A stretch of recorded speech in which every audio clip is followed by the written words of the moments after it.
तत्कालीन मुख्यमंत्री मी जेव्हा होतो तेव्हा तत्कालीन विरोधी पक्षनेते हे आजचे सन्माननीय मुख्यमंत्री महोदय देवेंद्रजी फडणवीस होते आणि त्यांनी तेव्हा मुख्यमंत्र्यांनी एक पत्र दिलं होतं. त्या पत्रातल्या 4 ओळी मी वाचतो. आता ही तारीख आहे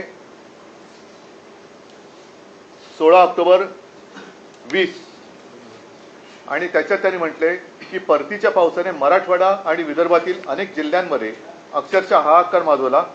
शेतकऱ्यांचे अतोनात नुकसान झाले आहे. मदतीसाठी तो अर्ज करत आहे.